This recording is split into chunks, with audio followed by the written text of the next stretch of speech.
Notification ಅಲ್ಲಿ ಯಾವ ಪೋಸ್ಟ್ಗಳಿದ್ದಾವೆ ಮತ್ತು ಏನು ಎಜುಕೇಶನ್ ಕ್ವಾಲಿಫಿಕೇಶನ್ ಇರಬೇಕಾಗುತ್ತೆ, ಒಂದು ಏಜ್ ಲಿಮಿಟ್ ಆಗಿರ್ಬೋದು, ಒಂದು ಅಪ್ಲಿಕೇಶನ್ ಸ್ಟಾರ್ಟ್ ಡೇಟ್ ಮತ್ತು ಎಂಡ್ ಡೇಟ್ ಯಾವ ರೀತಿಯಾಗಿದೆ ಅಂತ ಈ ಒಂದು ವಿಡಿಯೋದಲ್ಲಿ ನೋಡ್ಕೊಳ್ಳೋಣ. ಸೊ ಅದಕ್ಕೂ ಮುಂಚೆ ನಮ್ಮ ಯೂಟ್ಯೂಬ್ ಚಾನಲ್ ನೀವೇನಾದರೂ ಮೊದಲ ಬಾರಿಗೆ ವಿಸಿಟ್ ಅನ್ನ ಮಾಡಿದ್ರೆ ಆದಷ್ಟು ನಮ್ಮ ಯೂಟ್ಯೂಬ್ ಚಾನಲ್ನ ಸಬ್ಸ್ಕ್ರೈಬ್ ಮಾಡ್ಕೊಂಡು ಪಕ್ಕದಲ್ಲಿರುವ ಬೆಲ್ ಐಕನ್ ಆನ್ ಮಾಡ್ಕೊಳ್ಳಿ. ಮತ್ತು ಇನ್ನು ಟೆಲಿಗ್ರಾಮ್ ಗ್ರೂಪ್ಗೆ ಯಾರು ಜಾಯ್ನ್ ಆಗಿಲ್ಲ ನೋಡಿ, ನಾನು ಡಿಸ್ಕ್ರಿಪ್ಷನ್ ಬಾಕ್ಸ್ಗಳಿಗೆ ಒಂದು ಟೆಲಿಗ್ರಾಮ್ ಲಿಂಕ್ ಅನ್ನು ಕೊಟ್ಟಿರ್ತೀನಿ, ಅದ್ರ ಮೇಲೆ ಕ್ಲಿಕ್ ಮಾಡ್ಕೊಂಡು ಟೆಲಿಗ್ರಾಮ್ ಗ್ರೂಪ್ಗೆ ನೀವು ಜಾಯ್ನ್ ಅನ್ನ ಹಾಕ್ಬೇಕಾಗುತ್ತೆ. ಬನ್ನಿ, ಏನು ಒಂದು ITBP ಯಲ್ಲಿ 3 ರೀತಿಯ ಪೋಸ್ಟ್ ಗಳಿಗೆ ಇಲ್ಲಿ ನೇಮಕಾತಿ ಮಾಡಿದ್ದಾರೆ ನೋಡಿ. Recruitment for the post of constable, tradesman, barber ಆಗಿರ್ಬೋದು, ಒಂದು ಸಫಾಯಿ ಕರ್ಮಚಾರಿ ಮತ್ತು ಗಾರ್ಡನರ್, ಈ 3 ಹುದ್ದೆಗೆ ಇಲ್ಲಿ ನೇಮಕಾತಿಯನ್ನ ಮಾಡ್ಕೊಳ್ತಾ ಇದ್ದಾರೆ ನೋಡಿ. ಈ ರೀತಿಯಾಗಿ ಇಲ್ಲಿ ನಿಮಗೆ ಬಾರ್ಬರ್ ಆಗಿರ್ಬೋದು, ಸಫಾಯಿ ಕರ್ಮಚಾರಿ ಮತ್ತು ಗಾರ್ಡನರ್, ಈ 3 ಹುದ್ದೆಯನ್ನ ನೇಮಕಾತಿಯನ್ನ ಮಾಡ್ಕೊಳ್ತಿದ್ದಾರೆ. ಏನೇನು ಇಂಪಾರ್ಟೆಂಟ್ ಇದೆ ಅಂತ ನಾವು ನೋಡ್ಕೊಳ್ಳೋಣ. ಮೊದಲಾಗಿ ಒಂದು ಆನ್ಲೈನ್ ಅಪ್ಲಿಕೇಶನ್ ಮೋಡ್ ಯಾವಾಗ ಸ್ಟಾರ್ಟ್ ಅಂದ್ರೆ ಓಪನ್ ಆಗುತ್ತೆ ಅಂತ ನೋಡೋದಾದ್ರೆ 28 ಜುಲೈ 2024. ಈಗಾಗಲೇ ಇದು ಅಪ್ಲಿಕೇಶನ್ ಸ್ಟಾರ್ಟ್ ಆಗಿದೆ. ನೆಕ್ಸ್ಟ್ ವಿಡಿಯೋದಲ್ಲಿ ಯಾವ ರೀತಿಯಾಗಿ ಮೊಬೈಲ್ ಮೂಲಕ ಅರ್ಜಿಯನ್ನ ಸಲ್ಲಿಸಬೇಕಂತ ನಾನು ನೆಕ್ಸ್ಟ್ ವಿಡಿಯೋನ ಮಾಡಿ ಅಪ್ಲೋಡ್ ಅನ್ನ ಮಾಡ್ತೀನಿ. ಅದೇ ರೀತಿಯಾಗಿ ಒಂದು ಈ ಅಪ್ಲಿಕೇಶನ್ ಕ್ಲೋಸ್ ಡೇಟ್ ನೋಡೋದಾದ್ರೆ 26 ಆಗಸ್ಟ್ 2024 ವರೆಗೆ ಒಂದು ಅಪ್ಲಿಕೇಶನ್ ಹಾಕಲು ಅವಕಾಶವನ್ನ ಕೊಟ್ಟಿರ್ತಾರೆ ನೋಡಿ. ಮತ್ತು ಈ ಒಂದು ಹುದ್ದೆಗೆ ಸಂಬಂಧಪಟ್ಟಂಗೆ ಒಂದು ವೇಕೆನ್ಸಿಯನ್ನು ಯಾವ ರೀತಿಯಾಗಿ ಇಲ್ಲಿ ರಿಸರ್ವ್ ಮಾಡಿದ್ದಾರೆ ಅಂತ ನೋಡ್ಕೊಳ್ಳೋಣ. ಈಗಾಗಲೇ ನಾನು ಹೇಳಿರುವಂತೆ 3 ಹುದ್ದೆಗಳಿದ್ದಾವೆ. ಒಂದು ಬಾರ್ಬರ್ ಆಗಿರ್ಬೋದು, ಒಂದು ಸಫಾಯಿ ಕರ್ಮಚಾರಿ ಆಗಿರ್ಬೋದು ಮತ್ತು ಒಂದು ಗಾರ್ಡನರ್, ಈ 3 ಹುದ್ದೆಯನ್ನ ಇಲ್ಲಿ ನೇಮಕಾತಿ ಮಾಡಿದ್ದಾರೆ. ಮೊದಲನೇದಾಗಿ ಒಂದು ಬಾರ್ಬರ್ ಹುದ್ದೆ ನಿಮಗೆ 5 ವೇಕೆನ್ಸಿಯನ್ನು ರಿಲೀಸ್ ಮಾಡಿದ್ದಾರೆ ಮತ್ತು ಸಫಾಯಿ ಕರ್ಮಚಾರಿ 101 ವೇಕೆನ್ಸಿಯನ್ನು ರಿಲೀಸ್ ಅನ್ನ ಮಾಡಿದ್ದಾರೆ ಮತ್ತು ಗಾರ್ಡನರ್ 37 ವೇಕೆನ್ಸಿಯನ್ನ ಇಲ್ಲಿ ರಿಲೀಸ್ ಮಾಡಿದ್ದಾರೆ. ಇಲ್ಲಿ ಮೇಲ್ ಮತ್ತು ಫಿಮೇಲ್ ದವರಿಗೆ ಹಂಚಿಕೆಯನ್ನ ಮಾಡಿರ್ತಾರೆ. ಅದು ಒಂದು ಕೆಟಗರಿ ವೈಸ್, ಯಾವ ಒಂದು ಕೆಟಗರಿ ಎಷ್ಟು ಸೀಟ್ಗಳಿದೆ ಅಂತ ನೀವು ನೋಡ್ಕೊಳ್ಬಹುದು. ಅಥವಾ ನಮ್ಮ ಟೆಲಿಗ್ರಾಮ್ ಗ್ರೂಪ್ಗೆ ಈ PDF ನ ಸೆಂಡ್ ಮಾಡಿರ್ತೀನಿ, ನಿಮ್ದು ಯಾವ ಒಂದು ಕೆಟಗರಿ ಇದೆ, ಎಷ್ಟು ಸೀಟ್ಗಳಿದಾವೆ ಅಂತ ನೀವು ಚೆಕ್ ಅನ್ನ ಮಾಡ್ಕೊಳ್ಬಹುದು. ಈ ರೀತಿಯಾಗಿ ಇಲ್ಲಿ ಮಾಹಿತಿ ಇದೆ. ಇದಾದ ತಕ್ಷಣ ಈ ಒಂದು ಹುದ್ದೆಗೆ ಸಂಬಂಧಪಟ್ಟಂಗೆ ಸ್ಯಾಲ್ರಿ ಯಾವ ರೀತಿಯಾಗಿದೆ ಅಂದ್ರೆ ನಿಮಗೆ ಲೆವೆಲ್ 3 ವರೆಗೆ ಸ್ಯಾಲ್ರಿನ ಫೇ ಸ್ಕೇಲ್ನ ಕೊಡ್ತಾರೆ. ಅಂದ್ರೆ ನಿಮಗೆ 21,000ದಿಂದ 69,000ವರೆಗೆ ಇಲ್ಲಿ ಸ್ಯಾಲ್ರಿಯನ್ನ ನೀಡಲಾಗುತ್ತೆ. ಈ 3 ಹುದ್ದೆಗೆ ಸಂಬಂಧಪಟ್ಟಂಗೆ ಎಲಿಜಿಬಿಲಿಟಿ ಕಂಡೀಷನ್ಸ್ ಅಥವಾ ಒಂದು ಎಜುಕೇಶನ್ ಕ್ವಾಲಿಫಿಕೇಶನ್, ಒಂದು ಏಜ್ ಲಿಮಿಟ್ ಯಾವ ರೀತಿಯಾಗಿದೆ ಅಂದ್ರೆ ನೋಡಿ, ಕಾನ್ಸ್ಟೇಬಲ್, ಬಾರ್ಬರ್ ಮತ್ತು ಸಫಾಯಿ ಕರ್ಮಚಾರಿ, ಈ 2 ಹುದ್ದೆಗೆ ನಿಮಗೆ 18ರಿಂದ 25 ಏಜಿನ ಒಳಗೆ ಇದ್ರೆ ಅರ್ಜಿಯನ್ನು ಸಲ್ಲಿಸಬಹುದು.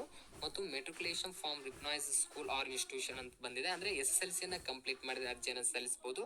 ಅದರ ಜೊತೆಗೆ candidates will have to pass a practical departmental test in the professions ಅಂತ ಬರ್ತಾ ಇದೆ. ಅಂದ್ರೆ ನೀವು ಇದಕ್ಕೆ SSLC ಯನ್ನ ಕಂಪ್ಲೀಟ್ ಅನ್ನ ಮಾಡಬೇಕು. ಅದರ ಜೊತೆಗೆ ಏನು 2 ಹುದ್ದೆ ಇದಾವೆ ಅಂದ್ರೆ ಸಫಾಯಿ ಕರ್ಮಚಾರಿ ಆಗಿರ್ಬೋದು, ಬಾರ್ಬರ್ ಆಗಿರ್ಬೋದು, ಈ ಹುದ್ದೆಗೆ ಒಂದು ಸ್ಕಿಲ್ ಟೆಸ್ಟ್ ಅನ್ನು ನೀಡ್ತಾರೆ. ಆ ಸ್ಕಿಲ್ ಟೆಸ್ಟ್ ನಲ್ಲಿ ನೀವು ಪಾಸ್ ಆದ್ರೆ ಸೆಲೆಕ್ಟ್ ಆಗಬಹುದು. ಅಂದ್ರೆ ಬಾರ್ಬರ್ ಮತ್ತು ಸಫಾಯಿ ಕರ್ಮಚಾರಿ ಯಾವ ಹುದ್ದೆ ಅಂತ ನಾವು ಅಲ್ಲಿ ತೆಳಗೆ ಎಕ್ಸ್ಪ್ಲೇನ್ ಮಾಡಿದರೆ ಅದ್ರ ಬಗ್ಗೆ ನೆಕ್ಸ್ಟ್ ಇಲ್ಲಿ ಎಕ್ಸ್ಪ್ಲೇನ್ ಮಾಡ್ತೀನಿ. ಅಂದ್ರೆ ಸಫಾಯಿ ಕರ್ಮಚಾರಿ ಅಂದ್ರೆ ಏನು ಉದ್ಯೋಗ ಇರುತ್ತೆ, ಅಲ್ಲಿ ಏನು ಕೆಲಸ ಮಾಡ್ಬೇಕಾಗುತ್ತೆ ಅಂತ ಅದ್ರ ಬಗ್ಗೆ ಮಾಹಿತಿಯನ್ನು ಕೊಟ್ಟಿದ್ದಾರೆ.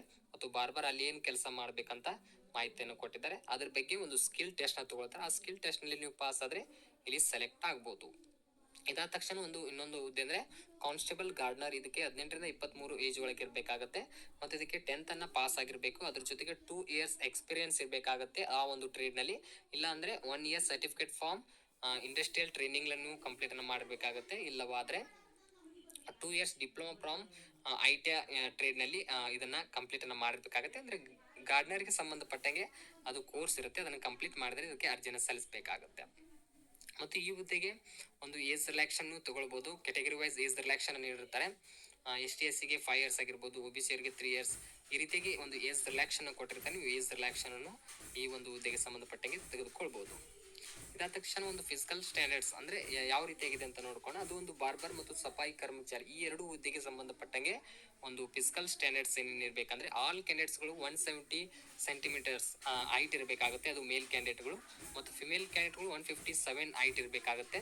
ಮತ್ತು ಚೆಸ್ಟ್ ಓನ್ಲಿ ಮೇಲ್ ಕ್ಯಾಂಡಿಡೇಟ್ವರಿಗೆ 80ಯಿಂದ 85 ಎಕ್ಸ್ಪೆನ್ಸ್ ಮಾಡಬೇಕಾಗುತ್ತೆ. ಅಷ್ಟು ಸೆಂಟಿಮೀಟರ್ ನಿಮಗೆ ಒಂದು ಚೆಸ್ಟ್ ಇರಬೇಕಾಗತ್ತೆ. ಮತ್ತು ಇದರಲ್ಲಿ ಒಂದು ST ಕ್ಯಾಟಗರಿಗೆ ಮಾತ್ರ ಇಲ್ಲಿ ರಿಸರ್ವ್ ಅನ್ನು ಕೊಟ್ಟಿರ್ತಾರೆ.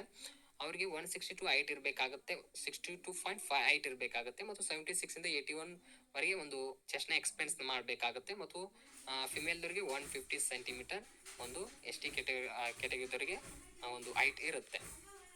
ಮತ್ತು ಕಾನ್ಸ್ಟೇಬಲ್ ಗಾರ್ಡನರ್ಗೆ ಸಂಬಂಧಪಟ್ಟಂಗೆ ಅದೇ ರೀತಿ ಮಾಹಿತಿ ಇದೆ.